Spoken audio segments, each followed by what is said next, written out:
أعوذ بالله من الشيطان الرجيم بسم الله الرحمن الرحيم الحمد لله رب العالمين والصلاة والسلام على رسوله الكريم وعلى آله وصحبه أجمعين ثم بعد. Request, can I ask, can you turn the lights off for this one here? Is that possible?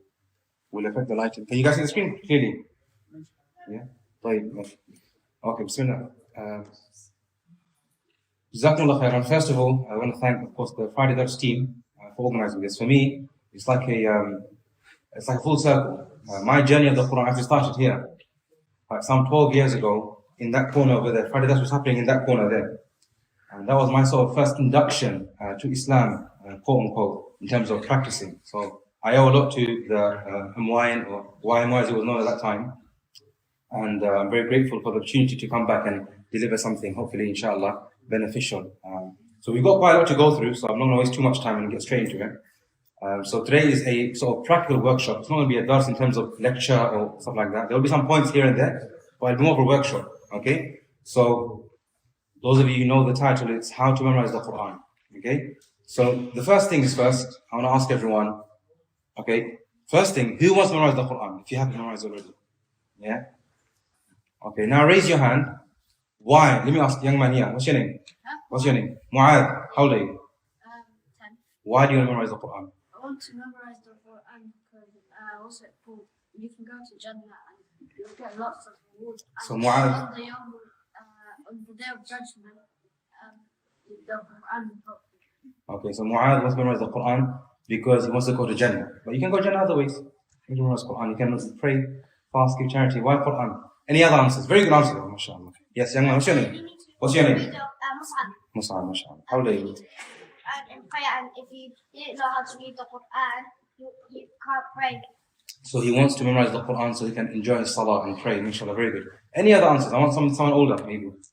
Some of the older guys. Yes, young man. What's your name? Tazim. Okay, how old are you? 16. Okay, yes. So the reason why I want to memorize the Quran is because it gave me confidence when I lead prayers. So a lot of the time when I used to lead prayers, I used to do just 30 surahs. So I want to expand it. I also do such as the ending of Baqarah, and obviously I know, but I want to know it fully by heart. Okay, so very good. So another sort of similar answer in terms of he wants to memorize the Qur'an so he can enjoy salah again. Beautiful. Anyone else with a different type of answer? Yes. For the sake of Allah. For the sake of Allah. Allahu Akbar. What does that mean? What do you mean? So when you do it, it's just.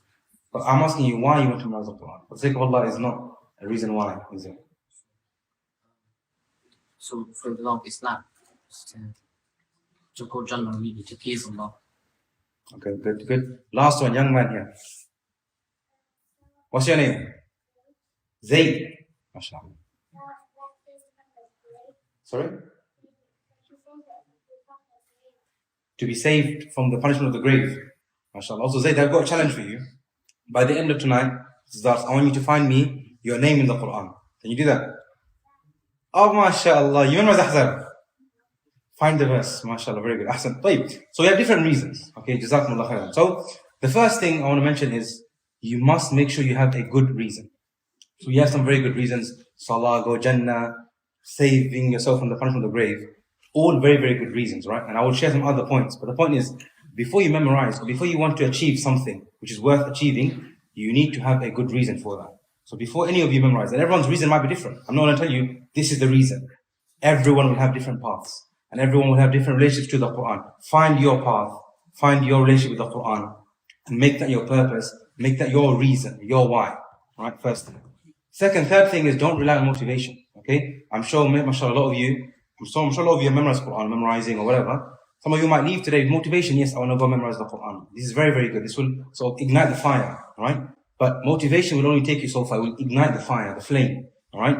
But to maintain it and to adhere to what you've intended, you don't need motivation, you need istiqamah, which is steadfastness. And we'll talk about that more in detail, inshallah.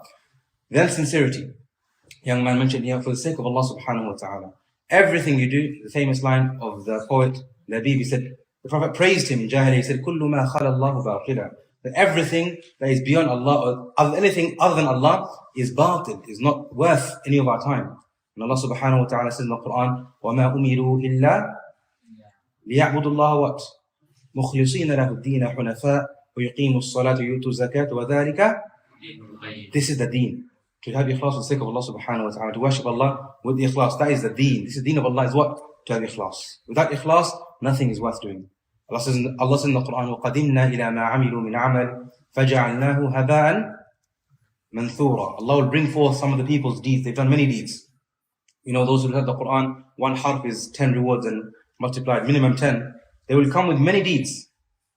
Allah will bring forth, they will come, Allahu Akbar, behind them, stacks, as they say, right, of deeds. And Allah, they will come, they will see, they will be so proud. Allah will say, look behind you. فَجَعَلْنَاهُ هَبَاءً مَنْثُورًا. Allah will make them scattered. Nothing is there anymore. Because they didn't have ikhlas. We know the famous hadith, the Prophet ﷺ, he said, one of the first 3 people to be entered into the fire, from them is the reciter of the Qur'an. Allah will tell him, what have you brought? What have you done in this life? He said, I recited the Qur'an for your sake. Allah will say, كَذَبْتَ, you lied. You did it for the sake of the people to be said, you are so-and-so, you are a reciter, you are a qari, you are mashallah, mashallah. فَقَدْ قِيلَ, and they said it. And Allah will say, they've said, you've got your reward in the dunya, now enter the fire. Allah will drag him, the angel will drag him on his face into the fire. And he was amongst the people, a qari, mashallah. He was in the mashallah, right? So ikhlas, without ikhlas, no point. And the last thing is tawfiq, right? وَمَا بِكُم مِّن نِعْمَةٍ فَمِنَ اللَّهِ. Whatever you have of goodness is from you yourself? No, from Allah. وَمَا مِنْ حَسَنٍ فَمِنَ اللَّهِ. That's in the Qur'an, cursing or talking about the disbelievers of Makkah, Allah istaghna, in specific Abu Jahl, that they felt they were self-sufficient. Everything they did was because of their own efforts. Yeah? كَلَّا إِنَّ إِلَىٰ رَبِّكَ الرُّجْعَى. No, you will know when you return to Allah what you actually are. You're a feeble person. So whatever you have of goodness, it's from Allah. So this is the next point. Sometimes when you memorize the Qur'an, you start memorizing the Qur'an, you know what? Someone says to you, you're a very good, sharp mind. You use your brain to memorize the Qur'an. MashaAllah, very, very good. And they make it seem like you, because of your ability to memorize the Qur'an, or you have a sharp mind, you should memorize the Qur'an and no one else can. And the miracle of the Qur'an is something beautiful you'll find. I was thinking about that today, that the greatest minds, the ulama, they can learn and memorize the Qur'an, but also the simplest minds. If you go to the Bedouin lands and the villages, you find simple nomadic people. Their hifz is also very strong, very good. You don't have to be a scholar, there's no type. It's tawfiq. So it's the first thing you have to remember. The Qur'an isn't, I have to be this type of person. I can't be this person, I can't memorize the Qur'an. No. You memorize the Qur'an because of tawfiq, and that is the only reason. That is the only reason. Okay? So, well, why memorize the Qur'an? We're going to mention some of the points. We'll go through them very, very quickly.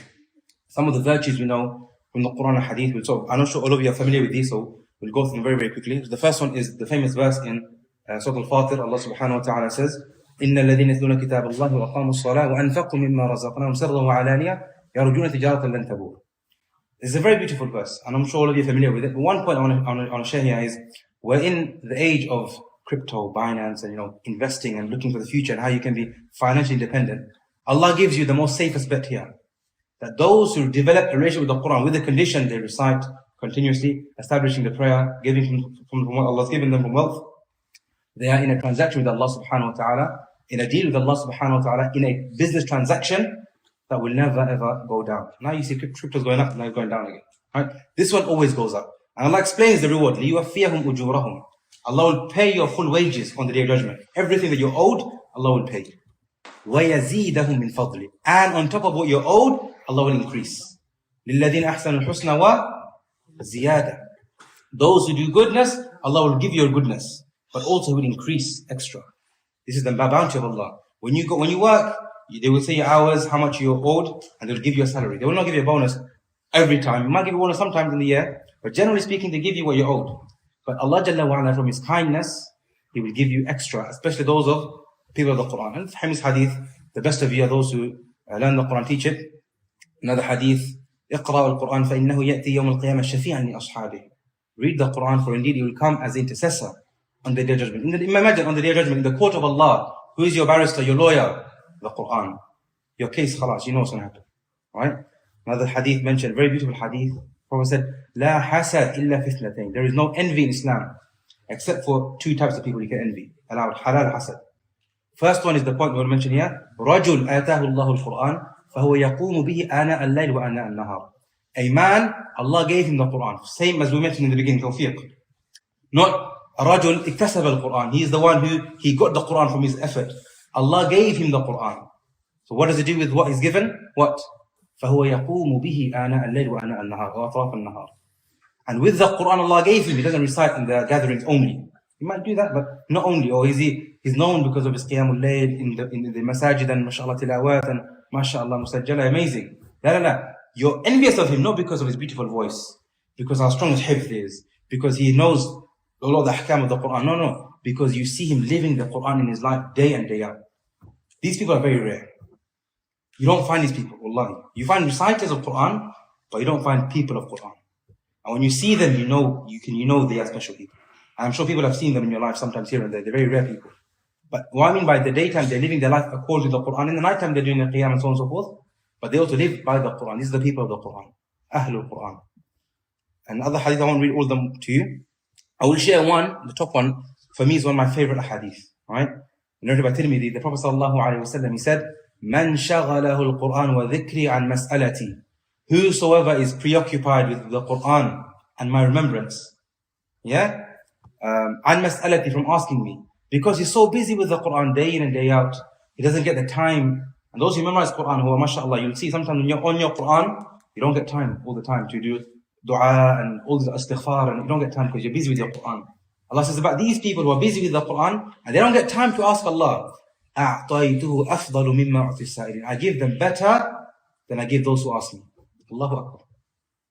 Think about these people. They are with the Qur'an day in and day out, and because of that, Allah, they don't have to ask Allah. Allah knows what is in your heart. You know, when you make dua to Allah, does Allah not know? أَلَا يَعْلَمُ مَنْ خَلَقْ وَهُوَ اللَّطِيفُ الْخَبِيرُ هُوَ أَعْلَمُ خَائِنَةَ الْأَعْيُنِ وَمَا تُخْفِي الصُّدُورُ. Allah knows everything that is hidden and apparent. You don't need to verbalize what you want to Allah. Allah knows. But who does Allah respond to? أَمَّا يُجِيبُ الْهُ الْمُضْطَرُ. Allah responds to those who are in need when they make dua. He wants to hear your calling only. So this is one of the benefits of being with the Qur'an, is Allah gives you or takes care of all of your needs. And I'm sure you've heard of this. People of Qur'an, Allah gives them barakah in their life. Wherever they go, mashallah, they have barakah. Okay, this is from the hadith. And the next hadith is very nice as well. I'm sure you've all heard of it. But the language here is beautiful. The Prophet says, مَنْ قَرَأَ الْقُرْآنَ وَعَمِلَ بِمَا فِيهِ. Whoever reads the Qur'an and he acts upon the Qur'an, أَلْبَسَ اللَّهُ وَالِدَيْهِ تَاجًّا يَوْمَ الْقِيَامَةِ. Allah will give his parents what? A crown on the day of judgment. Okay? نُورُ أَضَوْهُ أَحْسَنُ مِنْ ضَوْءِ الشَّمْسِ فِي بُيُوتِ الدُّنْيَا. The light of this crown will be so illuminating and bright, it will be better than the sun in this world. Then the Prophet says, this is the reward of the parents of this person of the Qur'an. فَمَا ظَنُّكُمْ بِالَّذِي عَمِلَ بِهِ وَبِمَنْ عَمِلَ بِهِ. So what do you, if this is the reward of the parents, what is the reward of this person himself? It doesn't say what it is, it just says, like Allah says in another verse in the Quran, إِنَّمَا يُوَفَّى الصَّابِرُونَ أَجْرَهُم بِغَيْرِ حِسَابٍ. And the one who's fasting, Allah is وَأَنَا أَجْزِي بِهِ. Some of the فَلَا تَعْلَمُ نَفْسٌ مَا أُخْفِيَ لَهُم مِّن قُرَّةِ أَعْيُنٍ. Some of the rewards Allah will give, no one knows. Allah has kept them hidden. You don't know them. So these people, they will find their reward with Allah on the day of judgment. And another hadith is here is, read the Quran, اقرأ القرآن. It's a very nice hadith as well. فَإِنَّ اللَّهَ لَا يُعَذِّبُ قَلْبًا وَعَلَى القرآن. Allah does not chastise or punish a heart that has memorized the Quran. Then he says, فَإِنَّ الْقُرْآنَ مَأْدُبَةُ اللَّهِ. Amazing expression here. The Quran, Ma'idah, is like a banquet, table of food. The Quran is the banquet, is the food of Allah. So Allah is giving you an invitation. The Quran is Allah hosting you, giving you food. And in the Quran you'll find Allah refers to the Quran as rizq. Surah رسول يتلو عليكم آيات الله مبينات ليخرج الذين آمنوا وعملوا الصالحات من الظلمات إلى النور ومن يؤمن بالله ويعمل صالحا ويتبس يدخله جنات إبراهيم تجري من تحت الأنهار خالدين فيها أبدا. Then anyone else? I don't put him in the spot. قد أحسن الله له رزقا. Allahu Akbar. Allah refers to the Quran as rizq from Allah subhanahu wa ta'ala. In the hadith, the Prophet says, it's the banquet of Allah. When you're with the Quran, you're eating from the sustenance of Allah subhanahu wa ta'ala. In another verse in the Quran, Allah Jalla wa ala, He talks to the believers, telling them, don't be deceived by what I've given to the people of the world. لا تمدن عينيك إلى ما متعنا به زهرة الحياة الدنيا لنفتنهم فيه. Don't be amazed. You see around the world, these guys have money and this and that and this and that, and you want this. And social media, all you see is flexing. People, they have so much. You're like, I wish I had this. And you ask him, how do I get this? That's all you see. Allah says, don't be amazed with that. وَرِزْقُ رَبِّكَ خَيْرٌ وَأَبْقَى. The sustenance of Allah is greater and everlasting. And what is the rizq of Allah here? Allah says, explains it in Surah Al-Hijr. وَلَقَدْ آتَيْنَاكَ سَبْعًا مِنَ الْمَثَانِ وَالْقُرْآنِ الْعَظِيمِ لَا تَمُدَّنَّ عَيْنَيْكَ إِلَى مَا مَتَّعْنَا بِهِ أَزْوَاجًا مِنْهُمْ وَلَا تَحْزَنْ عَلَيْهِمْ وَاخْفِضْ جَنَاحَكَ لِلْمُؤْمِنِينَ. That the Qur'an Allah has given you, that is enough for you. You don't need to look out the world. This will suffice you. Then he says, "Man dakhalahu amina." Whoever enters upon the Qur'an with his heart sincerely, he is safe. And then وَمَنْ أَحَبَّ الْقُرْآنَ فَلْيَبْشِرْ. And whoever loves the Qur'an, let him have glad tidings. These are some points mentioned regarding the benefits or the virtues of memorizing the Qur'an. Not memorizing only, but being a person of Qur'an. And I want to mention this point very importantly. Memorizing the Qur'an is a part of this journey. It is not the end. And we'll mention this in detail. Some people, they think, especially amongst our Bengali community, that the Hafiz, the memorizing the Qur'an, mashallah, he is the Ma'asafat Kiral Bara, he's graduated to the top. No, this is just the wasa'il, this is the means of getting somewhere. If you read the hadith we read already, all of it refers to what? Sahib, not Hafiz of the Qur'an. The companion of the Qur'an. Let me ask someone here. What is the difference between a companion and a reciter? Yes? A companion is someone who acts upon it and reciter is someone that just reads. Okay, good. So someone acts upon it. But also think about your friends. What is your relationship like with your friend, with your closest friend? What is the relationship like? What's the parable here? Yes. You communicate with them very well. You communicate with them wherever you go. Your companion is someone, when you feel stressed, you go to them, they alleviate your anxiety.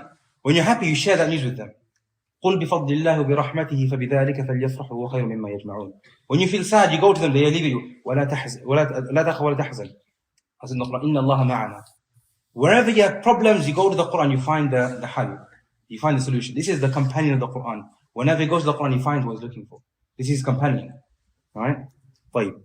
So now some other reasons. Again, we don't want to go over too much time, inshallah. The speech of your Lord. Okay? What does that mean? We all know the kalam of Allah, the word of Allah subhanahu wa ta'ala. But what does that actually mean? Okay? Think about it. The Qur'an is in the book of Allah in the sense that Allah authored it. You know, I saw some, like, if you go to Amazon, it's actually quite funny. The Qur'an is there and it says author Allah. Yeah? It's a bit weird. But no. The Qur'an is what? The speech of Allah. Allah, He spoke the Qur'an. In one time, Allah Jalla wa Ala, laysa kamithlihi shay, He recited, He read the Qur'an. When you say, Alhamdulillahi Rabbil Alameen, Allah uttered those words that you uttered. Think about that. When you say Ar-Rahman Ar-Rahim, Allah subhanahu wa ta'ala, Jalla fil Ula, He said Ar-Rahman Ar-Rahim, and you are saying Ar-Rahman Ar-Rahim. Think about that. Just think about when you recite the Qur'an. Who am I reciting? When you read the books of the scholars, you read, imagine you had a manuscript from Ibn Taymiyyah or someone. Manuscript, you got his handwriting, you'd be like, this is mad. I've got his manuscript, right? Recently I found a manuscript of Imam Nawawi's Tibyan. Sorry, Imam Jazari, he's got his Tayyibat al-Nashr, he's got very mashallah, it's the original transcript, written with his handscript, and it went viral. We're like, this is amazing, we found it. This Qur'an is whose words? The words of Allah subhanahu wa ta'ala. Someone said, I sat with Imam Malik, I took hadith from Imam Malik. I learned fiqh from Abu Hanifa directly. Allahu Akbar. I wish I could sit with him. People travel around the world to sit with the esteemed scholars. وَإِنَّكَ لَتُلَقَّ الْقُرْآنَ مِنْ هُ مِنْ لَدُنْ حَكِيمٍ عَلِيمٍ. The Qur'an you take directly from who? From Allah. You don't need to go to the Shaykh and that Shaykh. The Qur'an is the word of Allah. When you open the Qur'an, you recite, you have a direct connection. You're receiving directly from Allah subhanahu wa ta'ala. Having direct access to the divine guidance, same thing here. I want to share a very quick point. Again, I want to go over it because I'm aware of the time. When I was in Egypt, I met one brother, Allahu Akbar. I've not met anyone like him. He was a rivet brother. He had a very difficult life. He was like from South. He had a very difficult upbringing. He accepted Islam and then he tried to leave his like lifestyle, road life behind. Part of that, of course, was very difficult financially to give up some of the things that he was involved in. So he said whenever he found a difficult situation where he felt like a need to go back to that lifestyle because he was financially in need, at that point, he would recite the verse, وَمَن يَتَّقِ اللَّهَ يَجْعَلْ لَهُ مَخْرَجًا وَيَرْزُقْهُ مِنْ حَيْثُ لَا يَحْتَسِبُ. That whosoever fears Allah, Allah will give him a way out, and Allah provides from where you don't know. So he said, I would repeat this verse over and over and over again until I find the strength to overcome the fitna. And he goes to me, the point here, he goes to me, he was speaking to me because as half of the Qur'an, others Hufad, you guys are like Superman to me. I said, why? Because I have one verse, it's the only verse I knew. When I read that verse, it gave me so much strength. And I think, imagine I had the whole Qur'an, and I had every verse for every situation, how powerful and strong would I be? I said, Wallahi, your relationship with that one verse is more impactful, more amazing than any verse, the whole Qur'an that I have. I've never ever had that kind of relationship with the Qur'an, the way you have with that one verse. So think about like the superpower, it's a superpower. Whenever you're in difficulty, you have a need, you have a verse to give you that solution, to get you over that problem. The example of the Prophet ﷺ. The Prophet ﷺ, if you psychoanalyze his life, he orphaned at a young age. Okay, he was expelled by his people. His In his lifetime, majority of his family passed away. He buried majority of his children by his own hands, his daughters. He saw many of his companions killed. The pains he felt. وَلَقَدْ نَعْلَمُ أَنَّكَ يَضِيقُ فَلَعَلَّكَ تَارِكٌ بَعْضَ مَا فَلَعَلَّكَ بَاخِعٌ نَفْسَكَ عَلَى آثَارِهِ. He was suicidal sometimes, sallallahu alayhi wa sallam. The difficulties he went through, but at the same time, they said, we never saw the messenger except he was smiling. What was his secret?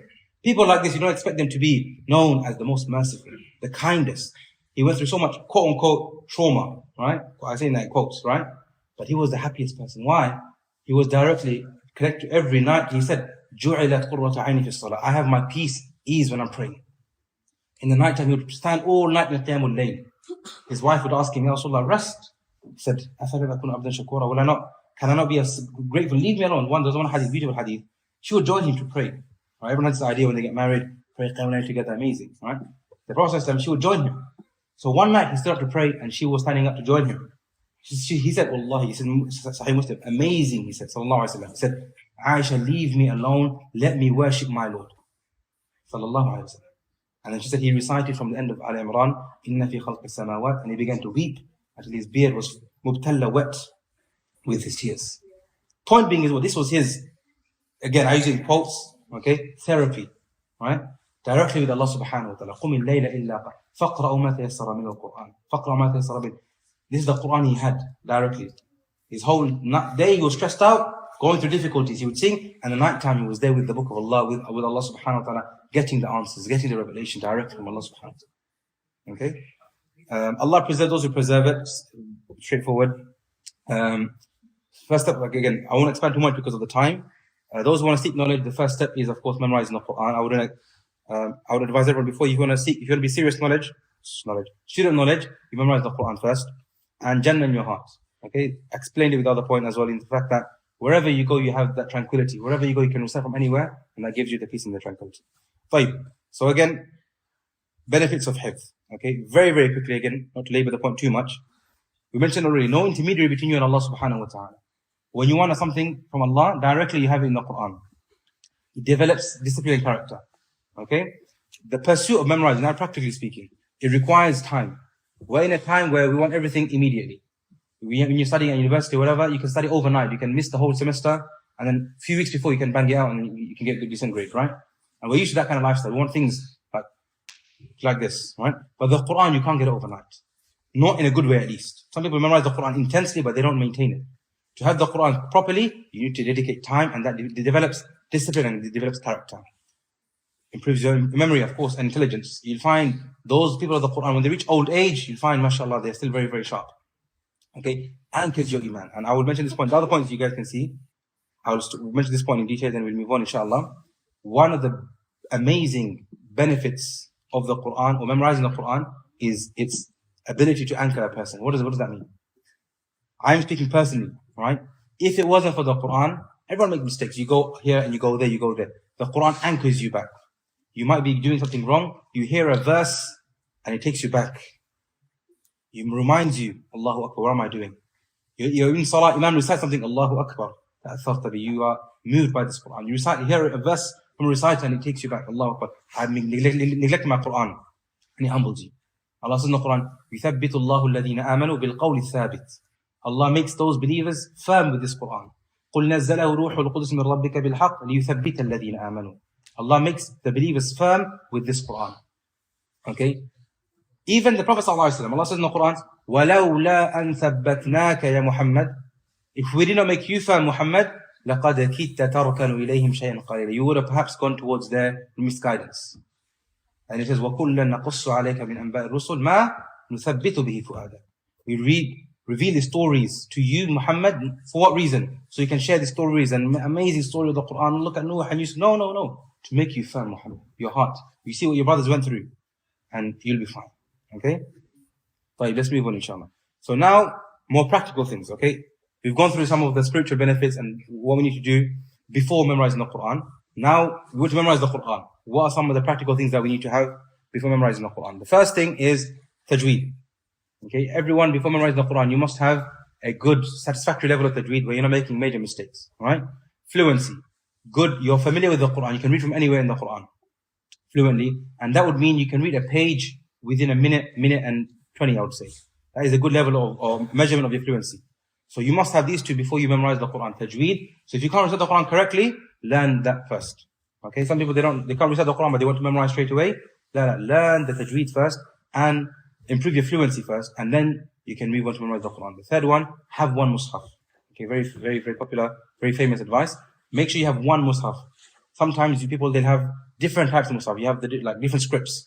They're all very different because the Quran. When you memorize the Quran, you'll see you need to make sure you memorize it with photographic memory. So you need to have a page in your head that you can always refer back to. So if you have a different mushaf all the time changing, the verses will be moving around and you can't. It'll be very hard to remember them. And also your mushaf that you have, that is the mushaf that you mark. So on and so forth for your mistakes. Fourth one, a teacher. We'll explain on all of these as well. Make sure you have a teacher, someone that helps you, keeps you accountable. And the fifth one, a Hifz program. Okay, which we'll talk about now, inshallah. Why do you need a Hifz program? A lot of the time, people memorize the Quran. Okay, they get motivated, they go home straight away, they open the mushaf, start memorizing. Right? They want to become a hafiz, an imam, a qari, right? Which, to be fair, is a very lofty aspiration, right? But no one has the same approach when it comes to anything else. When you want to become a doctor or whatever profession you want to get into, there is a syllabus, there is an established way of route to get to that, right? You don't just go open up medical books and study yourself and then you watch YouTube videos, how to become a doctor, and you become a doctor. La, mustahil. So how do you expect to get the Quran without a program? So first thing, organize your hifz. A lot of the time people, they think the Quran is so big, how to memorize the Quran? And this way it compartmentalizes it, it organizes your hifz for you. Enjoy your Quran. When you have a good program and it's established, you're following it properly, you enjoy the Quran. When you don't have a program, those of you memorize or memorizing without a program, or you've experienced it, you are mashallah, one day here, mudhabdhabina bayna dhalik, la ilaha illa. One day you're strong, one day you're not strong. One day this, one day that, and you feel depressed sometimes. Because your Quran, people think, mashallah, you're a solid guy, but you know deep down, your hifz is not there, your muraja is weak.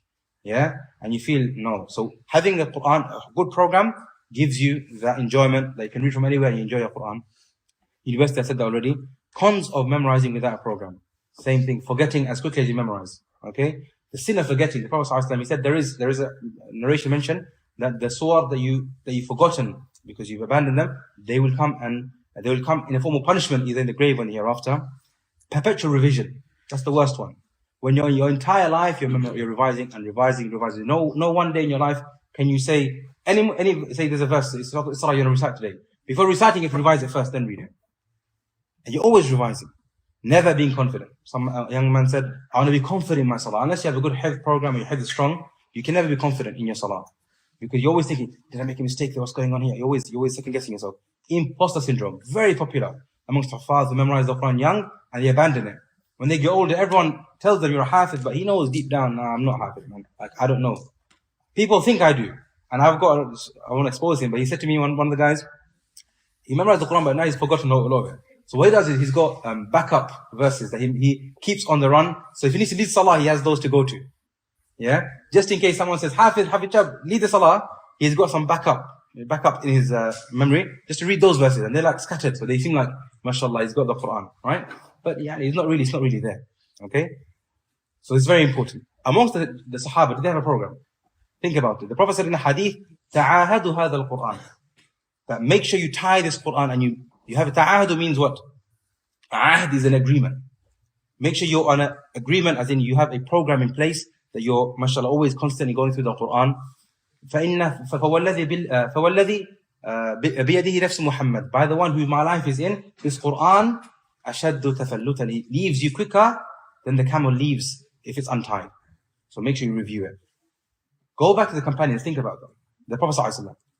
Do you remember any hadith or any narration mentioning the Prophet revising the Quran, the messengers revising the Quran in the daytime so they can pray Qiyamul Layl?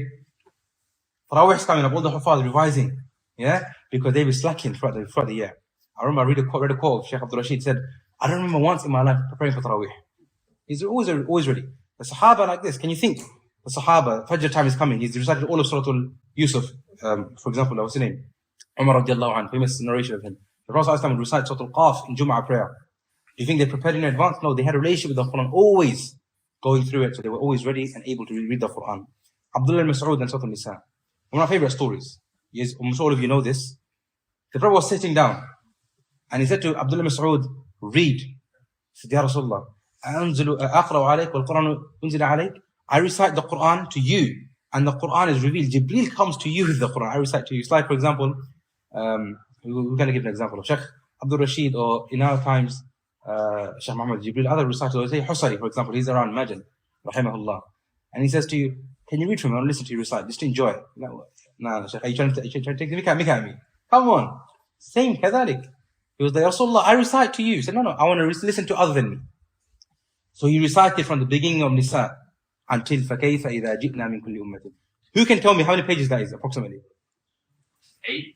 8 pages. In the 59th Qur'an. فَكَيْفَ إِذَا جِئْنَا, what page is that? يَا أَيُّهَا الَّذِينَ آمَنُوا لَا تَقْرَبُوا الصَّلَاةَ وَأَنْتُمْ سُكَارَىٰ. Top of that page is what? Who knows? There are Hufad here, I can see. I don't know, put them on the spot. Anyone can tell me? Yes. How many pages is that? Yes? 6 pages, I don't think so. Sheikh, I think the leg is moving. You say higher or lower? I don't know, I'm asking you. Can someone check? I think it's around 10 to 12 pages, taqriban. Yeah? So imagine, off the bat, Surah Nisa is notoriously hard amongst the Huffaz. Yusikumullah wa lakum nisfu, all these verses, mashallah. Right? He read it from the beginning until that verse, no problem. And until the Prophet said, Hasbuk, stop. Point being, of course, the Prophet began to cry. Point being is what? They were ready. Okay? Ask the Hafiz now to come. He'll recite to you the verses from like the nice verse of Rahman, Waqi'ah, these nice verses. But you won't ask him, read me the verses of Mirath. Like, give me 2 minutes. I will come back, yeah? Yeah. And the Quran being revealed in portions. You know, I found this amazing, right? You know, we have the whole Quran, yeah? From the beginning until the end. It's easy to memorize, more or less. It's organized. Imagine memorizing at the time of revelation. Sorry? 6.5. 6.5 pages. Are you sure? Yeah. Okay. 6 and then the back. There. No, I was wrong. But that's quite impressive still. Anyway, going back to this point. When the Quran is being revealed, it was revealed over 23 years. But it was revealed portions, parts, bits here and there. Jibreel would come, this part of Baqarah, put it here. This part of Ma'idah is here. So the Quran, the surah was incomplete. Imagine memorizing the surah and then your teacher says, okay, there's a verse in between these 2 pages, you got to add it here. And I'm like, oh God, go back, read it. So the Sahaba did.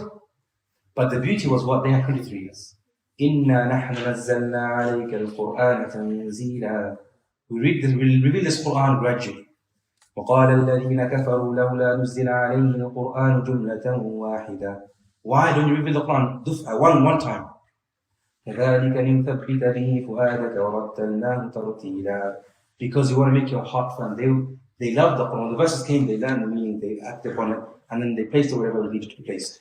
Okay? But this shows the beauty that they were, mashallah, on point with their hifz in the Quran. Fine. So now we know the importance of having a program. We need to be serious with our Quran. Now we're going to go into the program itself. So this program I developed in my own journey memorizing the Quran. I memorized the Quran by myself. I didn't have a teacher in, technically speaking, when I memorized the Quran. I did it afterwards. So it was a lot of trial and error. I made a lot of mistakes. So from my mistakes, I want to share with you some things I learned. Okay? So this program is for people who are working, who are in school, who don't go to a madrasa maybe full time, who don't maybe have the time to dedicate every single day 6-7 hours to Quran. Okay? So this program is very simple. Okay? And it consists of 3 parts. I'm sure a lot of you are familiar with this. Right? You have new lesson, previous, and muraja'a, or revision. In Arabic, jadid, tathbeet, and muraja'a.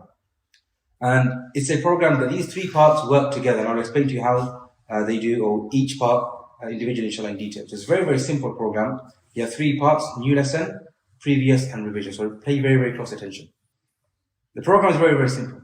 Okay? Revision, new lesson, previous, and revision together in equal hifz.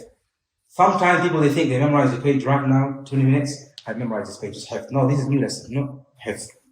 Okay? He has to go through the process of revision, so previous and revision. Then it's hifz. I will explain to you what that is, inshallah. First part of the program is what? New lesson. What is new lesson? Yes? Something you just memorized. Something you memorize. Very simple, the new portion. So everyone's ability will be different. Some people memorize half page, quarter page, whole page maybe. Okay?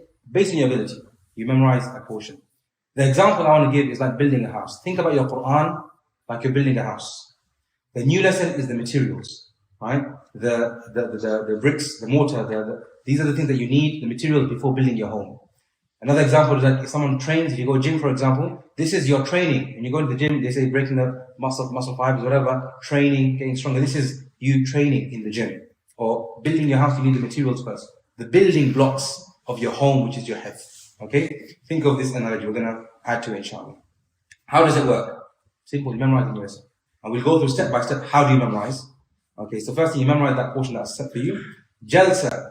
When you memorize this page, some people, they want to memorize when they're going. They're listening to it, they repeat it while they're on the way to university or college or work. They read it here. No. You memorize this page. You memorize focus. Your phone is away. You give some time where you're completely free from distractions. And you focus, you sit down, and you put that page to memory, or that portion of memory. We mentioned a new lesson is not hifz. Don't think I memorized the page today, alhamdulillah, I have now extra hifz, I have one page extra to my hifz. No. You have a new lesson. We'll come to it again, when does it become hifz? And memorize maximum 5 to 6 times a week. Okay, don't do more than 6 times a week, 7 times every day, because over time you'll burn out. The most important thing is, a good program is a program you can adhere to. So make sure you have 5 to 6 days, and the last final day of your memorization of the week, you have that for review, to go through everything you memorized in that week. Sometimes people, they start with motivation, they'll memorize, mashallah, every day they memorize. And they do make a lot of progress, but over time you find they burn out. And then it's very difficult to maintain that. Okay? So have a program which allows you to maintain it over the long term. Okay? A mindset to approach your new lesson. This is now a very, very beautiful analogy. When you memorize Qur'an, approach it as if though it's new revelation. The Sahaba, when the Qur'an came to them, they were so excited. Whenever they heard that revelations come, they would rush in Mecca to the house of Arqam. What is the new verses? لَقَدْ مَنَّ اللَّهُ عَلَى الْمُؤْمِنِينَ إِذْ بَعَثَ فِيهِمْ رَسُولًا مِنْ أَنفُسِهِمْ يَتْلُو عَلَيْهِمْ آيَاتِهِ وَيُزَكِّيهِمْ وَيُعَلِّمُهُمُ الْكِتَابَ وَالْحِكْمَةَ وَإِنْ كَانُوا مِنْ قَبْلَ فِي ضَلَالٍ مُبِينٍ. They were so excited that they had this message. The Prophet would sit with them, okay, like a gathering we're sitting now, and you say, there has come to me this verse, and he recited sallallahu alayhi wa sallam. Imagine the tilawat of Rasulullah. The way it was revealed to you, you recite it to everyone. Then you would explain, tazkiyah, tell them what is the meaning, what is the benefits here. Then you teach them the ahkam, what are the rulings, how can you follow this Qur'an. And we all go away, Allahu Akbar, memorize, live this Qur'an, teach it to their family, Allahu Akbar. This is the halaqah of the message of Rasulullah in the Qur'an. So they were so excited. Same thing, when you memorize in the Qur'an, have this approach. My portion today, what does Allah have in store for me today? Open out the story of Nuh. What are the lessons I can learn today? And you're excited. Tomorrow, what's the story tomorrow I'm going to learn? And this is the approach you have. Allah is speaking to me now. And this is the beauty. We said, going back to the reasons, for the sake of Allah, to draw close to Allah, speech of Allah, you need to have a program which implements these goals you have. You can't have goals in your head, and your program, it completely goes over it. It doesn't incorporate any of these intentions you have. You've got to live those intentions in your program. So part of that is your approach to these verses. Okay, now practically techniques. People say, what is the best technique for memorizing the Qur'an? What is the best way to memorize the Qur'an? Someone say, I have the best program. The Ottomans, they memorize the Qur'an like this. Or the Shanaqita, if you go to Mauritania, West Africa, they have the best program. And many other places, they do different programs. There are many programs. The best program is the one that works for you. If you have 24 hours in Egypt, they have Mu'askar style. They memorize from the morning, Fajr, until the night time, 11 p.m. And some people memorize 1 juz a day. And in 30 days, they memorize the entire Qur'an. This is their style, Allah. It works for some of them, right? But that's because they have the time. You've got to find a program that fits best with your schedule and your ability. That is the best program for you. Okay? And be a smart memorizer. Don't be someone someone told you, dictated to you a program, you've got to follow it all the time. And then sometimes it's not working for you. You're like, what can I do? Find another way. Find a better way. Maybe, for example, I'll give you an example. One of my teachers, he said, in Surah Al-Nisa, one of the difficulties of Surah Al-Nisa is the ending. Inna Allah kana, inna Allah kana, inna Allah kana. So what he said is, do this, have a whiteboard, write the verse, ru'us al-ayat, the verse, the verses at the end, the circles, 1, 2, 3 verse numbers, we'll put them in first, then write the endings only. Write the endings, inna Allah kana aliman hakim, inna Allah kana sami'an basir, write them only. So then when you think about that page, what lights up for you? The endings. So when you read that page, straight away you know the endings already, because you revised in a way you already learned the endings. Example. So be smart in your memorization. Don't always think one way fits for everything. Surah are different, ahkam, ayat are different. You've got to fit your approach to that. Having said that, there are many different programs, but there are some principles with all these programs. The first one is dictation. That when you memorize the Quran, make sure you learn the Quran from someone first. So either best thing is to have a teacher, that they recite the Qur'an, the verses you're going to memorize, and they teach it to you and you repeat it back from them. That's the best way. Okay? If you can't do that, listen. It goes hand in hand. If you have a teacher that reads to you, better.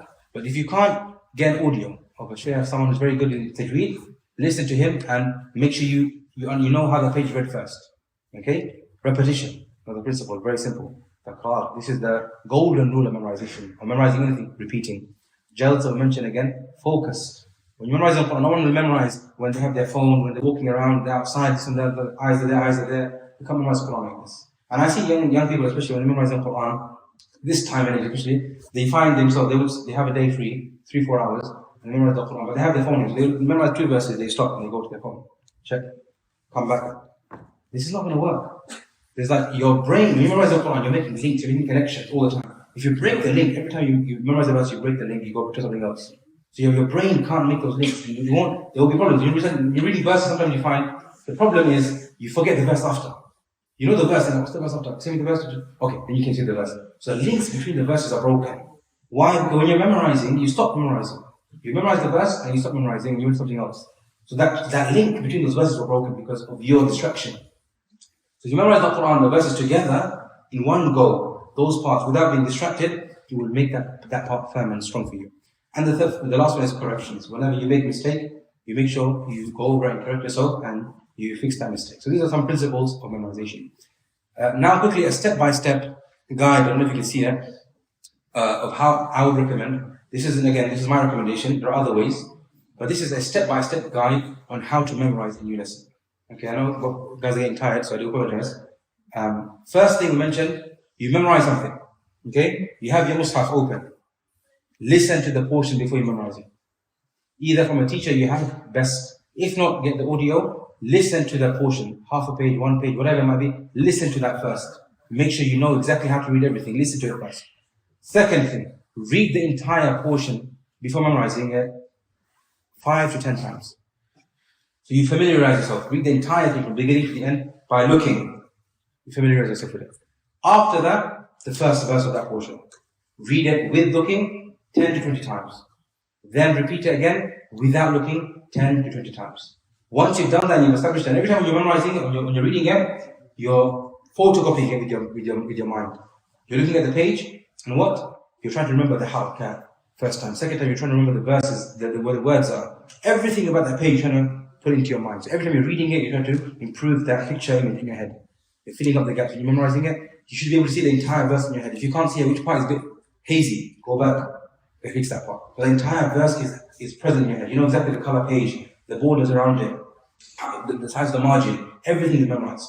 And you do that in the process of reading it over and over again. Same process with the second verse. So then you say, repeat the previous step with the following verse. Same process. Before you move to the third verse, verse 1 and verse 2, you read those two together 5 to 10 times. Then third verse, you memorize the same process and you go 1 to 3, you link it over and over again. Very simple, very straightforward. Right? Repeat the entire process until the entire portion is complete. Okay? After you've done the entire portion, read the entire portion after completing it another 5 to 10 times. Another 5 to 10 times. You might see sometimes this is the point where people they fall. They're so eager to memorize the Qur'an. They've done it once. It's there. I've got it. It's there in your short term. But the more you repeat it, the more it will be established in your long term memory. So the most important thing is repeating it, even though you're confident. Even though you're confident you've memorized it, it's not enough. Because you're now downloading it to your long term memory.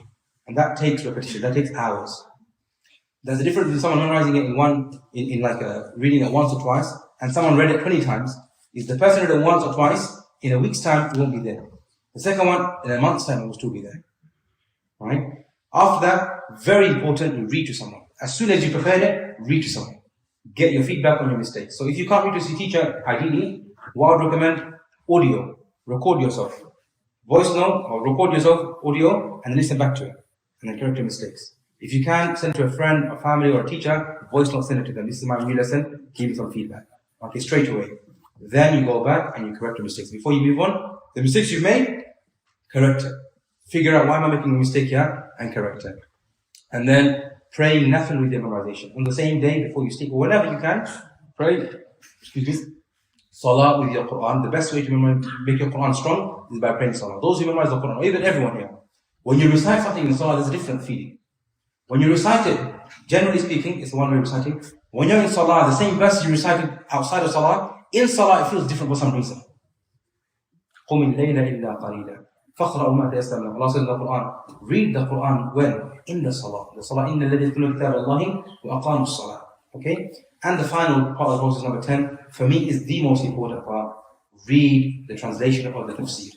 Nothing, no one should memorize anything that they don't understand. I can't think of an example. I think of an example of someone memorizing a foreign language, or words, or a book in another language, and they don't understand what they're reading. That makes sense. That's if you tell someone, I've read the Quran 15, 20, 30 times, okay, in Arabic. Oh, mashallah, what does it mean?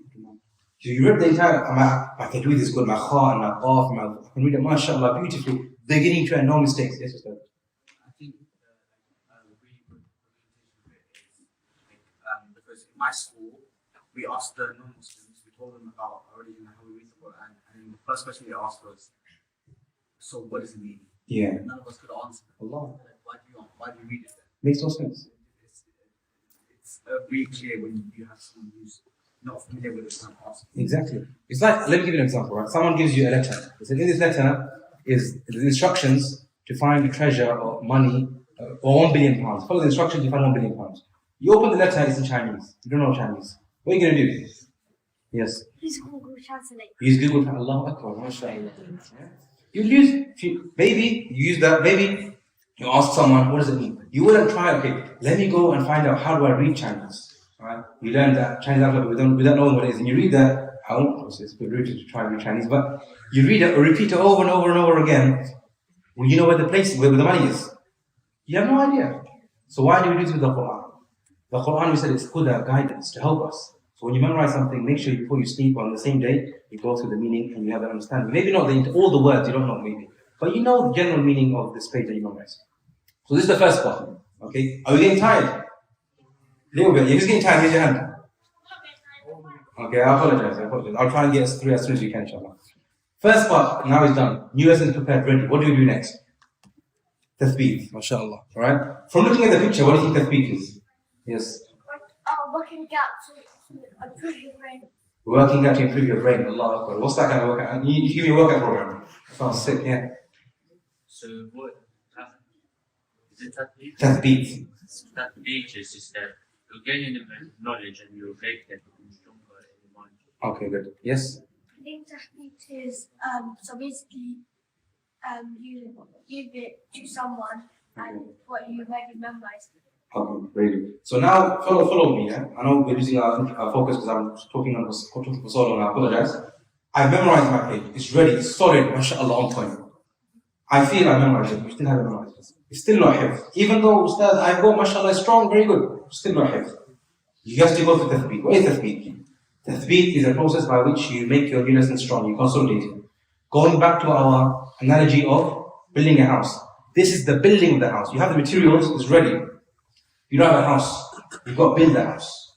This is you now building the house. In our analogy of the gym training, this is your recovery. You don't get strong by just going to the gym. You have to go and eat and sleep and recover. This is where you get stronger, right? So this is the most important part of the process. But this will consolidate. So every single day, so we'll say now, how does it work? After you've done your previous new lesson, you read your new lesson as a previous for 7 consecutive days. I've read now today, I memorized 1 page. I have to read that page every single day for 7 days. No miss. This is previous. Think about now, I memorized a page, I read it for 7 days consecutively. On the 8th day, will it be strong? It will be solid. Yeah, no mistakes. So, that's the way you make your new lesson solid. And after reading it for 7 days, it goes to revision. And we'll talk about that as well. So think about it now, you've got a process, a funnel. Memorize the new lesson, made it strong, you've been through a step-by-step process. Once you've done it, you send it to the workshop of the previous, and you read it 7 days, you beat it, you iron all the creases, all the problems, all the issues you have. Every day you get stronger and stronger and stronger. Okay? So some principles. Read the previous before you new lesson. So now you've memorized a new page. Tomorrow, before I memorize anything new, what do I do first? I read yesterday's lesson first. Day after, before I memorize the next lesson, what do I do? Read the last 2 lessons first, then I start. So every single day before you memorize, you repeat your new lesson or your previous now, before you start your new lesson. Every previous must be read 7 days consecutively. Jalsa, sitting, same thing. Like your new lesson, your previous is done while you're sitting focused. You don't read it on the go. Even though you might be strong enough to read it on the go, you still make sure you're cognitive there. You're going through it in your head. You're ironing out all the problems. Even though you know it, in your head you're reading it, you're focusing still. Okay? Without looking. You read your previous without looking. And if one of the pages, I don't think anyone who follows it properly, on the 8th day they will make mistakes. But if you do, you can repeat the cycle again. Okay, now we have a visual. You can explain this visual to me. I don't understand it from looking at it. Can I ask someone different? You can explain this visual to me, sir. Yes. So, like what you said, is that you learn your new lesson. So we have new lesson, okay. And then there's 7 P's, which means 7 P's, Allah. previous. So Okay. you do that for 7 days. Okay, and then? And then it becomes part of your revision. Excellent. Yeah? So you can see the colors change as well. The point being, the new lesson is the most raw. It's not right. Yeah? It's like moving into like. It's morphing into. So clever, Jazakallah. I appreciate you. Thank you. I appreciate you. You're clever as well, mashallah. You figured it out. Right? But this is the process. So new lesson is raw. Think of it there. It's an unripe fruit. So through previous, every single day, 7 P's there, 7 days. Once you've gone through it, 7 days now that's solid like a cement, like it's solid. In revision, talk about revision. But when it goes to revision, khalas, you can chill, you can sleep. الَّذِينَ يَذْكُرُونَ اللَّهَ قِيَامًا وَقُعُودًا وَعَلَى جُنُوبِهِمْ. These are the people, they recite the Qur'an standing, sitting, while they're sleeping. I remember Shaykh Ahmed Amir, rahimahullah, one year I was here, when he was here, we used to help the imams, I'll take care of him. In his sleep, he would read the Qur'an, he's sleeping. Second nature, rahimahullah. Make dua for him, Allahu Akbar. He was an amazing imam. We don't appreciate him when we were young, but now he's older, we appreciate how he was. And you find people like this, subhanAllah, it's second nature for them. They read the Qur'an, no problem. Easy. And that is like a cement rock. Yeah? It's like we say, you know, if you have like a, last we don't want to get too long. So this is very, very simple, very, very straightforward. So revision. We know previous, new lesson, how it works. Ustadh, now I memorized new lesson. Previous, solid, strong. Can I stop now? No, revision. What is muraja'ah? Muraja'ah is now a cycle of which you go through everything that's gone through your previous, and you read it once every 7 days. So once you've got final, you memorize something, you read it for 7 days, every day, back to back, then it goes to your revision. In your revision, everything in your revision is read once every 7 days. By that stage, we give the example, it's solid, it's cement. It won't change, but as long as you maintain it. This is now the analogy of the house. You've got the material to build the house, this is the upkeep. If you don't maintain the house, it's gonna get destroyed. Same thing with the training. If you go into the gym, mashallah, you've gone training, you're strong, you've recovered, you've got mashallah, you're very strong, but you're not consistent, you can lose all of your gains, right? Daily width. This is your daily width. I'm sure you've heard of width. This is your daily width. Okay, every Muslim, Hafidh or not Hafidh, has to have a daily width, a agreement with Allah subhanahu wa ta'ala that I will read daily this much. This is your daily width that you maintain until you die, and this is your health. Yes, you have a question? You said it's like a seventh of everything you've done. So if you've done the whole Quran, would you be finishing the We're Quran? going to come to that, yeah, so very good. So this is your health. What does health mean in Arabic? Yeah. Inna nahnu nazzalna dhikra wa inna lahu lahafidhun. Allah said, indeed, yes. Preserved. Not memorized. Memorized is istihbar. Istihbar. They've got a dhahr qalb. They can read it without looking. This is hifz. This is memorization. But hifz, you preserved it. Think about that. Allah, the responsibility, you know, this is now one side of point, but it's still in the topic. The books in the past, إِنَّا أَنزَلْنَا التَّوْرَاةَ فِيهَا هُدًى وَنُورٌ يَحْكُمُ بِهِ النَّبِيُّونَ الَّذِينَ أَسْلَمُوا لِلَّذِينَ هَادُوا وَالرَّبَّانِيُّونَ وَالْأَحْبَارُ بِمَا اسْتُحْفِظُوا مِنْ كِتَابِ اللَّهِ وَكَانُوا عَلَيْهِ شُهَدَاءَ. The people of the book, they were responsible for preserving the book. Right? They were given the responsibility to preserve the Torah and Zabur. They failed. They took things out of it, whatever. But the Qur'an's preservation was given to who? Given to Allah. And Allah preserved the Qur'an Himself through the people of the Qur'an. The memorization of the Qur'an, like we said, the Prophet memorized it. Also, the young Sabi, 3-4-year-old memorized the Qur'an as well. This is the miracle of the Qur'an. Allah preserved it. And this is hifz. And this is why Allah has made it preserved through these people. They go through this process. And it's hifz. Allah no. The wording might be wrong, but try to understand what I'm trying to say. Allah relies on these people. Not rely, but use these people to preserve His Qur'an. Allah says in the Quran, وَلَوْ شِئْنَا لَنَذْهَبَنَّ بِالَّذِي أَوْحَيْنَا إِلَيْكَ. If we wanted to, we would take this Quran from you. But if the whole Quran was gone, tomorrow we'll come back again. Because we have to follow Alhamdulillah. This is the beauty of this Quran. Okay? How does it work? We said again, after reading a previous for 7 consecutive days, you send it to revision. Everything in revision is read once every 7 days. And this is maintained until when? Tarawih, Ramadan, when? Until you die. وَأَنَّ إِلَىٰ رَبِّكَ الْمُنْتَهَى. وَإِنَّ إِلَىٰ رَبِّكَ الْمُنْتَهَى. Until you meet Allah subhanahu wa ta'ala. And this is the final stage of the process. Here's a template. So someone memorized 1 juz. They've gone through 1 juz, mashallah, memorized previous everything. How much do they read a day? In the daily reading of revision, how much? 3 pages. You can see 3 juz, 9 pages. 5 juz, half a juz. 10 juz, 1.5, and so on and so forth. 15 juz, 2 juz a day. 20 juz, 3 juz a day. And 30 juz, they read 4.3 juz a day. Yes? Question? So this is the revision, daily revision, right? One thing is also, once you're memorizing, you build your work capacity. Doesn't mean as soon as you start reading 4.3 juz. You start off with 3 pages, very easy. Who can't read 3 pages that you memorized already? And it's strong, it's easy. You can read that easily. Okay? I'll give you an example. When I was younger, when I was memorizing, I was going through this program, my walk from the masjid to my house to the masjid was 6 minutes. 6 minutes back, 12 minutes. So I could read just over half a juz on the way and back to the masjid. Right? If I go to the masjid 3 times a day, that's like 1.5 juz, easy. Without me having to do anything. So it's very easy. Revision is something you can do, and I'll talk about this here. Principles is what? Every 7 days. Mashya. The other one is jalsa. You sit down and memorize it. Revision, mashya. You do it on the go. You don't need to think about it. It comes on your tongue. Let you understand. Allah says in the Quran, فَإِنَّمَا يَسَّرْنَاهُ بِلِسَانِكَ لَعَلَّهُمْ يَتَذَكَّرُونَ. We made the Quran easy in your tongue, Muhammad, so they can understand the Quran. When the Quran rolls off your tongue, and it's easy, when your revision is weak, all of us can relate to this, right?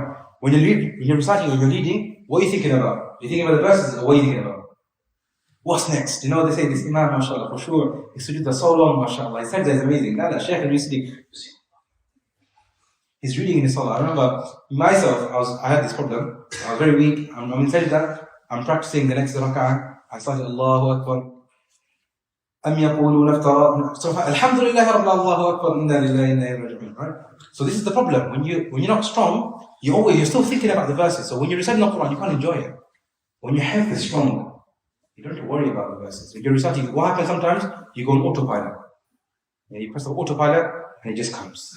And you're reading without, you've trained it's training. You train your brain, your tongue to read. Your brain, your mind, your heart cannot observe. You're reading the Quran and your heart is thinking about these verses without you even trying to do that. That sounds amazing. It's like an out-of-body experience, but it's true. You find people, they read the Quran, sometimes like the Hafadh, they are strong, they'll tell you, as soon as you start thinking about the verses, you start making mistakes. But you just read, go on autopilot, and it just comes. And at that point, you can do tadabbur of the Quran. You can think about the verses, rather than thinking about the words. Yeah, there's no difference. And this is compulsory. You must make sure you maintain your revision every day without miss and without looking. You could have a mushaf next to you, but you don't look at it. Okay? Say sometimes you might go on mutashabihat, you might go on verses which are like similar to other verses. So at that point, maybe just make sure you're on the same track, you're on the right track, and you go back. Okay? You maintain it all the time. So now another visual. We can explain this visual now. Similar to the other one. What's this visual? Looks a bit weird. Like a pizza. Yes.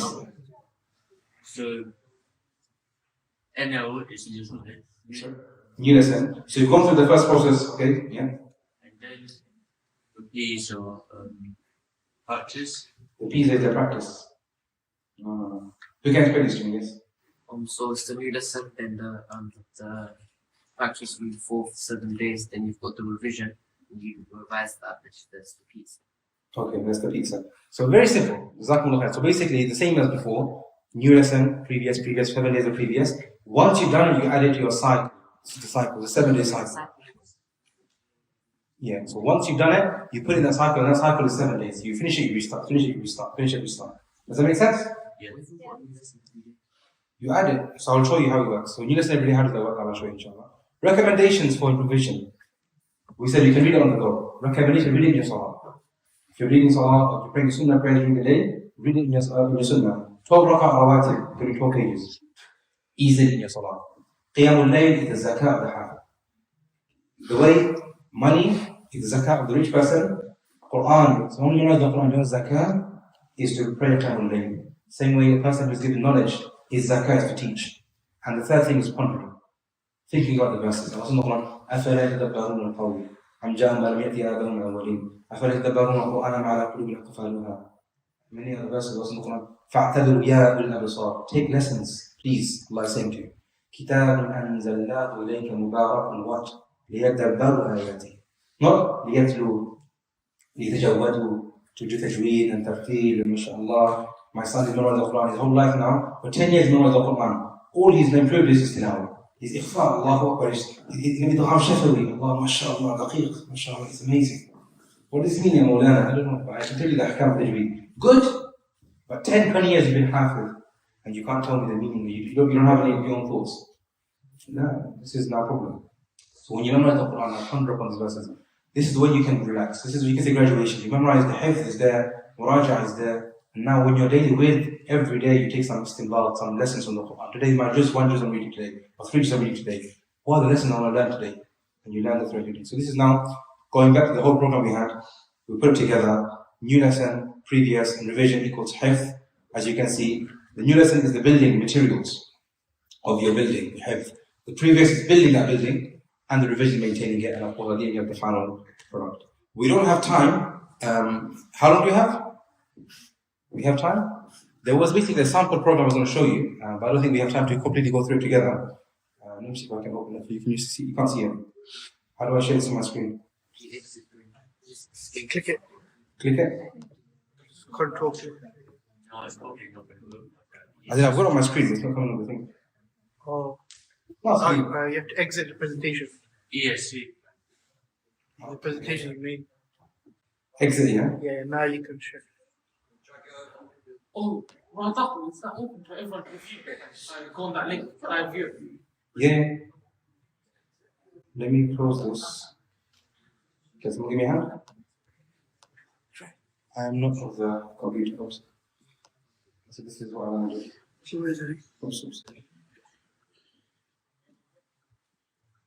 Young men, are we still okay? Yeah. Is that okay? Okay. You have to look there. I have to look there, yeah? Oops. Undid your work. Okay, I have to look. Where's my mouse? Problem. What do you mean? There's your house. My mouse. Our house. And this is Which one? where is it? Which one do you want? There you go. خلاص ماشي. Fine. Okay, so now I want you to fill this program. Based on what I've explained to you, I want to see now, test your knowledge if I explained to you, not your knowledge, my explanation, if I was able to explain to you properly. So, this person is not memorizing any Quran, starting fresh. Zero Quran, he is not memorizing anything. So he memorizes first. We're going to use letters for our memorization. So he memorizes the first day. We call that A. I'll help you out. He's memorized this first as an A. Day 2, 22nd of March, what does he do? What does he do? Say A. He says A. Where in unison or previous or revision? In previous. So that becomes A, and he's read it 1 or 2 times. Is the first revision, so is the first previous, second previous, or third previous? First. So it's A1. Then he does his unison, which is going to be B. Does that make sense so far? Third day, what does he do first? A1. A1 and then? So what, A1, will it A1 or what? Why is it A2? The second time. Second day. And then what does he do after that? C. C? No. B1. B1. Ya ilaha. Why did you go to C? You're too eager to memorize. No, you go to B1. Then you can do C. Does it make sense? Simple, straightforward. The next one is what? A3, B2, and then C1. We're going to do C4, it's interesting. Which is going to get closed down. Yeah? D. And then what? A4, B3, B3, C2, C2, and then E. and then D. D1. And then you have E. You see how it works? You know they have, in the shows you watch, here's one I did earlier. Yeah? I'll show you. How do I, can't read the non-stop. How do I go to the next tab? Control what? Nope. Grasp of technology.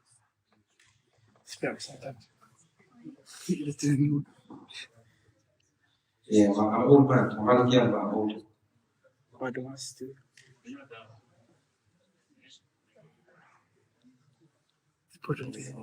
Cookies. Yeah. Example. So here is the example that I did earlier of someone memorized wonders. Okay, you can see here on the right is the revision. So although he's memorized already Juz Amma, he's memorizing new lesson Surah Al-Mulk. So you can see how it's working. You can figure it out already the way we went through it. And on the right is his revision cycle. So you follow here. His first revision cycle, never to last, divided into 3 to 4 pages. Second cycle, the same thing. In the third cycle, Mulk and Qalam is added. Because by this stage, as you can see, he's finished Mulk and Qalam, and they've all gone through previous 7 times. Does that make sense? And then he's gone to his cycle. Does this make sense? Yeah. Yeah? So that's basically the program, template of the program how it works. Sheikh, I need your help again to go back to the top part.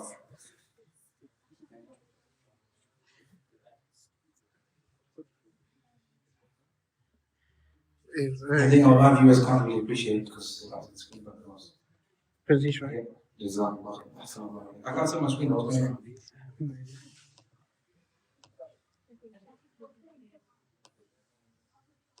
Yeah. Okay. طيب, so now this is a template program, like I said, that you can use. Okay. Schedule. Okay. Now we said if someone working or studying full time, I will share it with the brothers that can share with each other. Okay. So now we've got the program, how it works. How do I fit it into my daily schedule? So I'm studying, I'm working at university, 9 to 5. I'm a busy man. How do I memorize the Quran? Easy. How? This is a template schedule. You do from the morning, you wake up, say you've got to start at 9 a.m. An hour before you start, you wake up. So that could be different for everyone. Here, the template is 7 to 8 a.m. It could be after Fajr, it could be before work or school. At an hour before you need to be out of the house, wake up at that time. In that time, you do previous and you do new lesson, 1 hour. 10 to 15 minutes is your previous, because your previous won't be more than 7 signs. That will take you approximately 10 minutes. 15 minutes just in case you want to go over it again, that's the time. Then your new lesson, this is the most important part, listen. Sometimes when you memorize the Quran and you're free, for example, you sit down, you say, I memorize 1 page, you take as long as you want to memorize the page. Don't do that. Give yourself a timer, 45 minutes. Whatever you can memorize in 45 minutes, you memorize. After 45 minutes, close your Quran and move on. Because what will happen is, if you leave yourself open to like open time or memorize for 2-3 hours, you become lazy. Rather, you increase your work capacity. So 45 minutes is the only time you have to memorize every day. In the first day, you might memorize in 1 verse. Second day, you know what, you work harder. You do more focus, you memorize 2 verses. And over time, gradually, you increase your work capacity. But that 45 minutes doesn't change. This is when people are working full time and working throughout the day or busy. Make sure that time is allotted only for a new lesson. And you give that time every day without miss.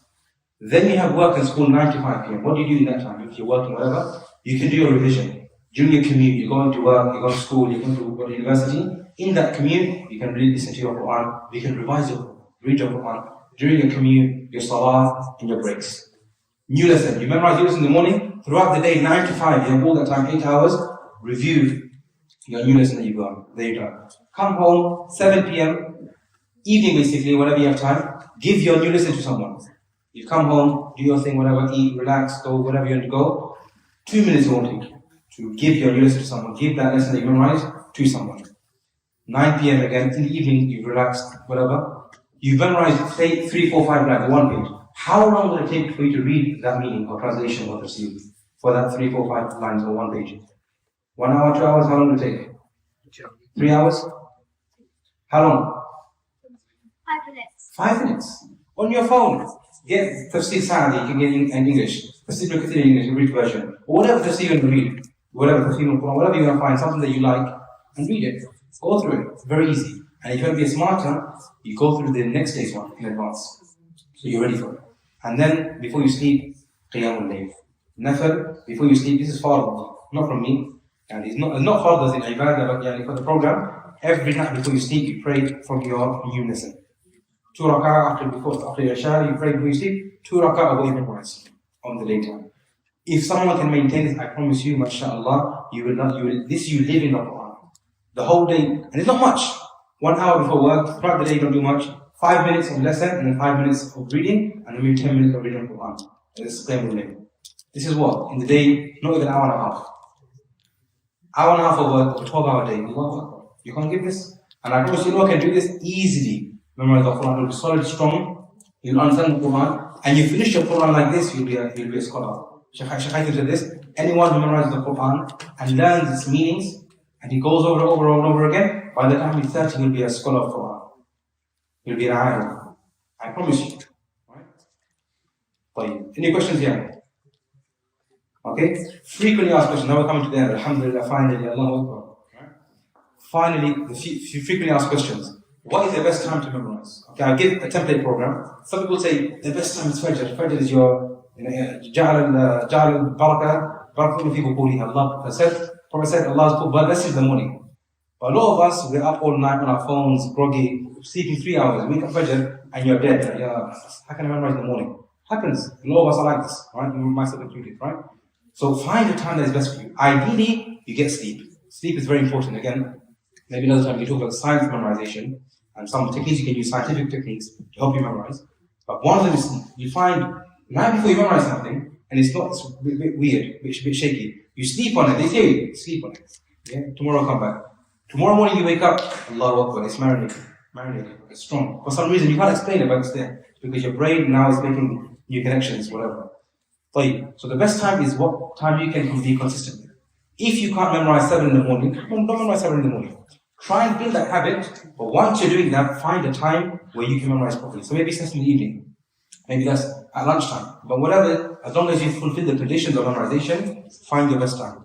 Should everyone memorize the Qur'an? Okay? Someone says, okay, only young people. If you're 7, 8 years old, you can start. If you're past 18, 19, 20, 30, 40, forget it. No. Everyone can and everyone should make a plan. Let me share with you a hadith that I'm sure a lot of you haven't heard. This was shared to me by my teacher. When he said to me, I didn't believe. I said, no, I've never heard hadith in my life. And you're coming to me now. No, I have to ask others to make sure it's correct. Amazing hadith. I should have got it on the screen, but the Prophet is authentic hadith. Authenticated, the chain is Hasan. He said, the Prophet said, he said, I forgot Arabic. He said, he said, whoever makes an effort to memorize the Qur'an and he dies on this path, yeah, he dies of learning the Qur'an, not just memorizing, learning and being in the Qur'an, so on and so forth, and he doesn't completely dies. In his grave, Allah will appoint an angel who will teach him what is left from his Qur'an has left. So I'll inshallah remind you, I'll share the hadith with the chain. Allah will send an angel in his grave who will teach him. The hadith says, he will teach him, make the head for him in his grave, and he will stand, he will be resurrected with the Qur'an and the judgment. He memorized only 1 or 2 surahs. Sahaba Khalid bin Walid, you know, he memorized only 4 surahs, they say, famously. But we can't say he's not present in the Qur'an. He lived the Qur'an in his life, and he will be with the people of the Qur'an. So make an effort. Everyone should make an effort. Why are we going to lose this? And like I said, the Qur'an is a journey. The Sahaba, they memorized the Qur'an over how many years? 10 months, 4 months, 2 months. How long? 23 years. Someone said, this man memorized the Qur'an in 2 months. Okay. Well done. Right? But that's not the point. The point is what? You enjoy the process. Learn the Qur'an over time. 2 months, fair enough, good, you can do it. 3 months, 4 months, 1 year, 2 years, 10 years, 15 years, 20 years. Doesn't matter. Your life, give it to the Qur'an. Okay? And many stories I'm sure I can share with you. We can all share. All people that we've seen that we memorize the Qur'an. How long should I spend memorizing in terms of time? You mentioned it right now. Okay? There's no time. Don't rush the process. Don't say I should memorize by. It's good to set goals, right? But don't set a goal that's unrealistic and that makes you rush the process, and then all you're doing is memorizing and you lose all the other benefits in the process. Don't do that. I'm studying full time, we mentioned that. Is it not better to understand the Qur'an over memorizing? Some people, mashallah, they're very clever. But no, it's better to, you said, reflecting on the Qur'an. I study the Qur'an, I read the Arabic, the translation and the tafsir, and mashallah, I don't memorize the Qur'an. That's a very good thing you've done, mashallah. But why can't you do that one as well? Why are you giving yourself just one? Do both. Why are you going to pick one? So do both. And memorizing the Qur'an, and learning the Qur'an and doing it in your life, there are certain things we'll mention that only the people who memorize the Qur'an they have.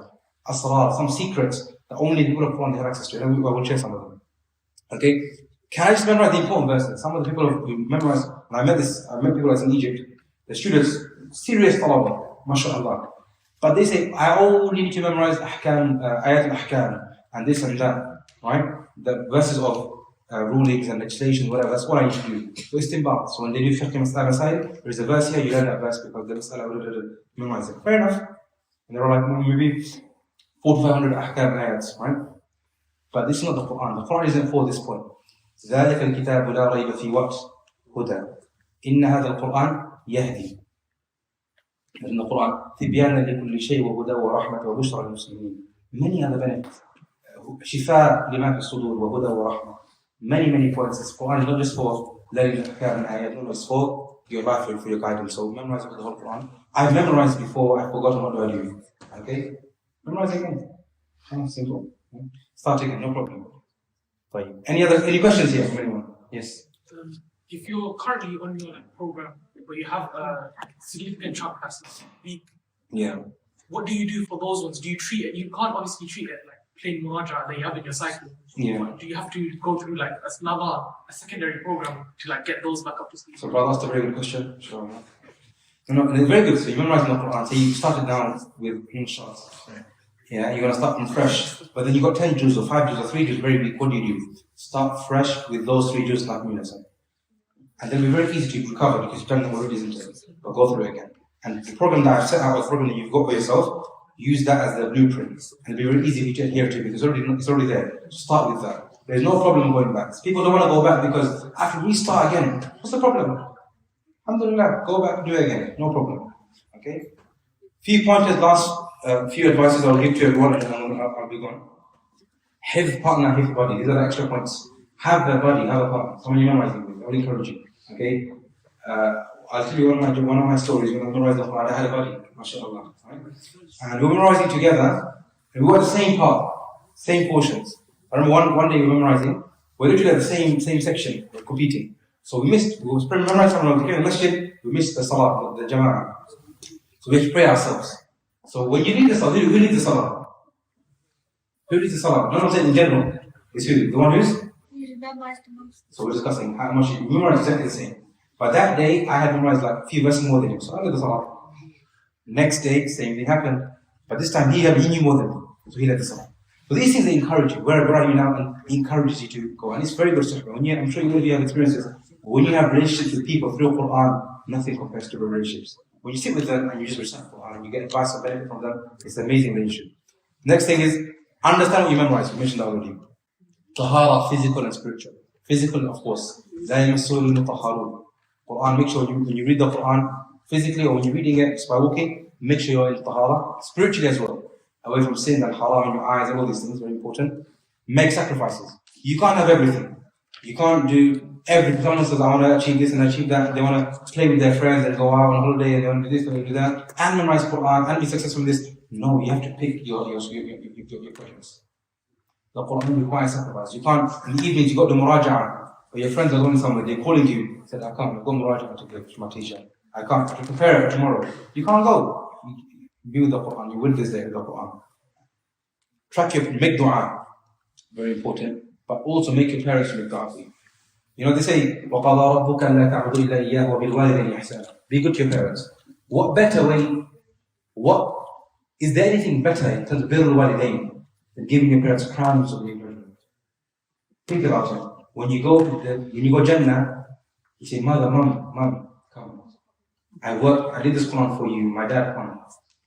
ورفع أبويه على العرش. Like Yusuf alayhi, when he was in the king of the Aziz of Egypt, and his father came, and his mother came as well, his half-mother, stepmother. He saw them, he was amazed, very happy, he put them on thrones. And they were so proud of him because they saw what he's done. On the day of judgment, all of you will have this opportunity. Yeah, to put your parents on pulpits of light with crowns on their heads. Who is this person? Her and him are the parents of this person of the Quran. Right? Make dua. Track your progress. So, like I've got a program I've shown you on the sheet like this. Have something in place where you can see your progress. Don't just memorize and mark it and move on. Track it so you can actually physically see your progress. Don't overlook the easy parts. This is the most important thing. One of the most important things. Everyone looks over the easy parts. When you're memorizing the Qur'an, you find some verses are very hard. So you go over them. And then, Inna Allah kana alim hakim. Easy. Alim hakim, and then you go straight away. What you find, the ones you went over quickly because they were easy, when it comes to reading them, that's when you get stuck. The hard parts are easy because you went over them over day in and day out. Yeah? The hard parts, you go over them over and over again, no problem. But easy parts, you forget easy. Because why? When you memorize it, it's easy. I can go through it very quickly. That's why he comes back and he invites you in the backside, as they say. Look for patterns. Okay? Has everyone got the Qur'an on the hand, on the phone? If you do, open up Juz 11. إنما السبيل. إنما السبيل. Okay? In the Quran, there are patterns everywhere. I said, be smart with your memorization. Look for patterns. إنما السبيل, the next page, يعتذرون إليكم. الأعراب, you found الأعراب وأشد كفرا ونفاقا. Everyone got it? So Juz 11, إنما السبيل. But then, the middle of the page, الأعراب وأشد كفرا ونفاقا. Have you found it, everyone? Can someone read that verse? The ending of that verse. الأعراب وشد كفرا ونفاقا وأجدر أن لا يعلموا حدود ما أنزل الله على رسوله والله عليم حكيم. What's the ending of the next verse? والله سميع عليم. Ending of the next verse. إن الله غفور رحيم. Next page. Go to the next page. No. Don't say anything. So we go. والله عليم حكيم. والله سميع عليم. إن الله غفور رحيم. Next page, middle. Go to Mustafa's خذ من أموالهم. Before that, so before that. وآخرون اعترفوا بذنوبهم خالطوا عملا صالحا وآخر سيئا إن الله غفور رحيم. خذ من أموالهم صدقة تطهرهم بس. والله سميع عليم. See the pattern is flipped. Ending of the last one was إن الله عليم حكيم غفور رحيم. إن الله غفور رحيم. والله سميع عليم. This what? This one is a bit different. ألم يعلم أن الله يعصر الله ونجوهم ونصر. سميع عليم. After that is what? علام الغيوب. تواب الرحيم. And the last one is والله عليم حكيم. Those of you at the Muslim, you can see it. So you see the first page, والله عليم حكيم. والله سميع عليم. إن الله غفور رحيم. Next page is opposite. إن الله غفور رحيم. والله سميع عليم. And then at the end, there's a verse between, and at the end, والله عليم حكيم. Pattern this when you're reading it like that. ولهم عذاب in Surah Al-Adwan. ولهم عذاب عظيم ولهم عذاب أليم ولهم عذاب مهين. You memorize it? Alif, Ayn, Alif. But there are patterns. Look for the pattern in the Quran and make it very easy for you. Right? Be creative like this. Right? Teach the Quran, make it easy for you. Consistency over motivation, you mentioned already. Build habits and routines. Don't just be motivated. Build a habit that you can adhere to. Don't do too much too soon. Biggest problem. People memorize too much too soon and they find it hard to maintain it, to review it, and so on and so forth. Pace yourself, very simple. Seek itqan.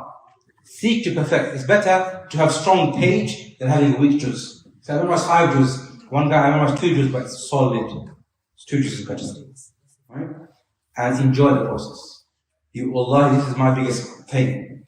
That I can't memorize Quran anymore. Wallahi. And those who memorize the Quran, they know this. The journey or experience of memorizing the Quran is probably for me, when I memorized the Quran that year or so, was the best time of my entire life. I never knew at that point I would never get that experience ever again. So when you memorize the Quran, enjoy it. Take everything out of it. Learn not just memorization, the meaning.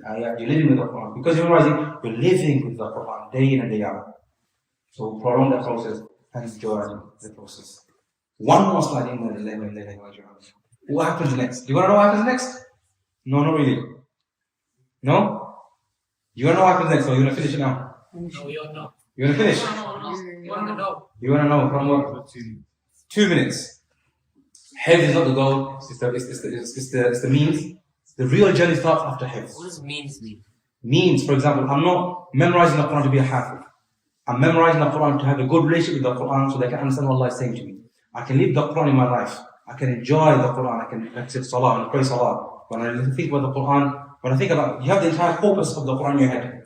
One verse comes up here, the entire Quran, where verse similar to that comes up in your head straight away. You can access all of them straight away. Imagine that's superpower. Wallahu anzala min as-sama, all the verses that come in here straight away. You can compare between the myself. The story of Nuh, you know exactly where they are. Compare the differences between them. Straight away in your head, within a minute. No problem. Okay? Maintain your way. Read to a teacher. You finish your Hifz, you're not done. Maintain your reading to your teacher. Improve your revision every cycle. Once you finish your Hifz, every cycle you do, improve your revision. ijazat and qira'at. Get your ijazah. And we don't have time for this, but it's very good to improve your tilawah by reading to a proficient teacher. Get ijazah, learn the different styles of recitation. Learn Arabic. That's all. Very simple. Learn Arabic. Very, very important. Read tafsir. That will give you the taste of the Qur'an. When you listen to the Qur'an and you memorize the Qur'an, you enjoy it. But the flavor, the taste comes in the tafsir. And khatams. This is what I will leave you with. These are 5 khatams every Muslim or half that has to have in his life. First one, reading the whole Qur'an weekly. 7 to 10 days, at least. Second one, listening to the Qur'an once every month. A whole khatma from the beginning, not just your favorite surah, favorite ayat from your favorite recital. No. This is not you loving the Qur'an, this is you loving the sound of his voice.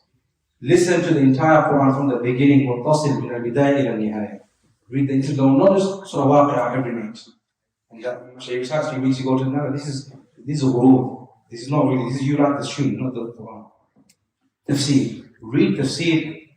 One tafsir, maybe the same one or a different one. Every 6 months have a cycle when you read tafsir. Okay? Writing. This is now being more advanced. If you learn your khats, your muraja'a, have a khatma of writing. This is something Allah you will enjoy. Every day write something. Find out 600 pages in the Quran. 2 pages later to write. Write it from memory. Okay? And the last one is lifetime khatma. Tadabbur al-amal. Your whole life reflecting the Quran, and every time you can, act upon the Quran. And this is khulasa. I don't think we have time for questions because everyone's tired. And this is what I will leave you with, inshallah. Subhanahu wa bihamdihi, ashhadu an la ilaha illa anta, astaghfiruka wa atubu ilayk.